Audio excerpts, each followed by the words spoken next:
12 de septiembre se conmemorarán los 29 años de la captura de Abimael Guzmán y de la mayor parte de la cúpula de Sendero Luminoso. Y este momento, que marcó un hito en la historia nacional, debe obligarnos a los peruanos a reflexionar sobre el significado de este fenómeno y lo que implicó para la vida de los peruanos, no solamente por los 70,000 muertos que ocasionó según la Comisión de la Verdad, sino por las inmensas pérdidas y el atraso que generó en términos económicos en el Perú. Cuando Sendero Luminoso comenzó su acción en los años 80, al final del gobierno militar, porque comenzó simultáneamente su acción cuando se restablecía la democracia en el Perú, lo que pretendían era imponer en el Perú una dictadura con Abimael Guzmán a la cabeza, donde no había lugar a ningún tipo de discrepancia o de disidencia,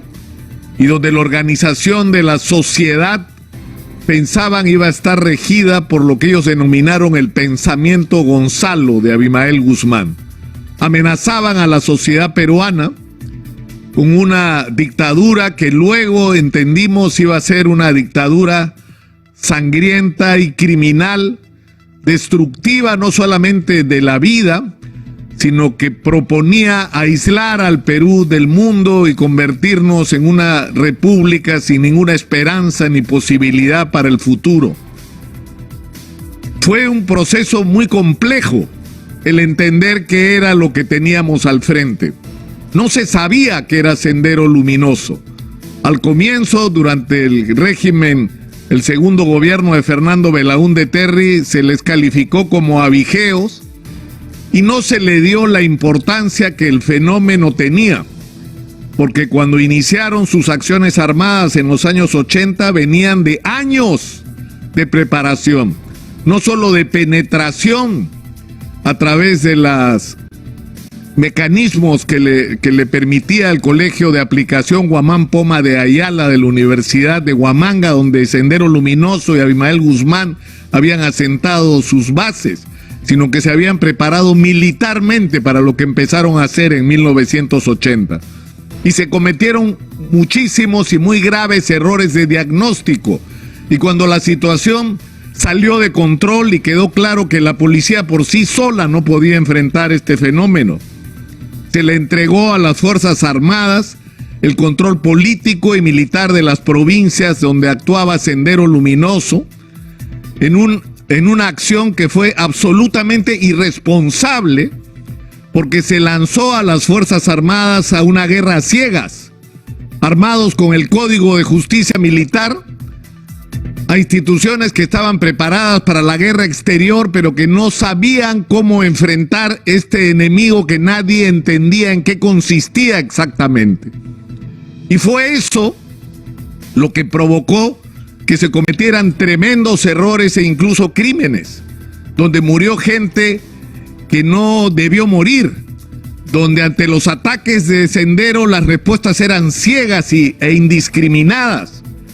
y donde precisamente esos errores permitieron la extensión de un fenómeno que actuaba originalmente en 6 u 8 provincias a un fenómeno nacional. Felizmente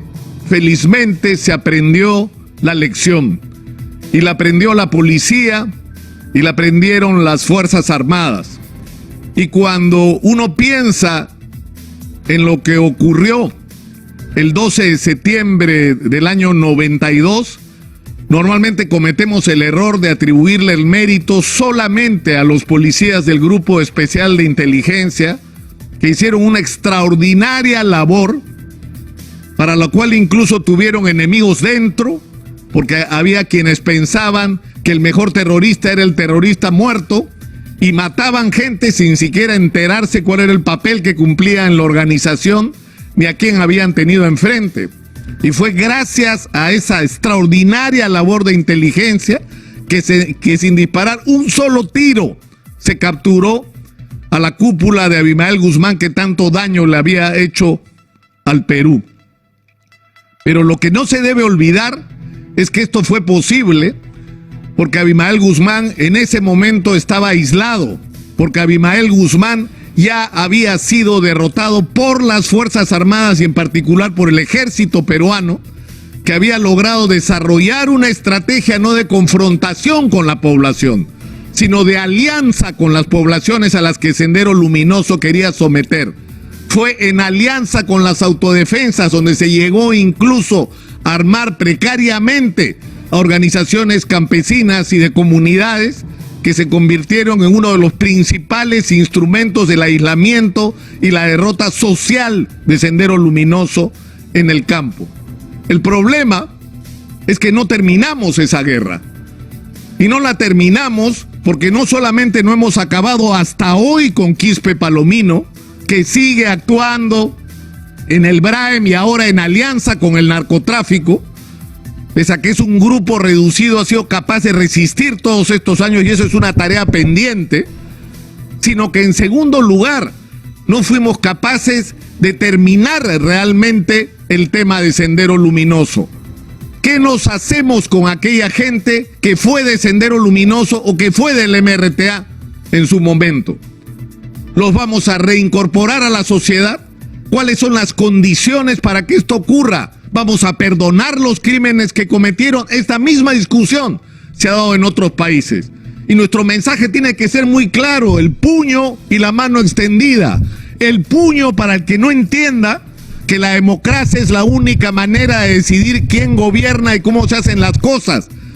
en un régimen como el nuestro. Y la mano abierta para aquellos que están dispuestos a arrepentirse, cambiar el rumbo e integrarse a la vida democrática de nuestra sociedad.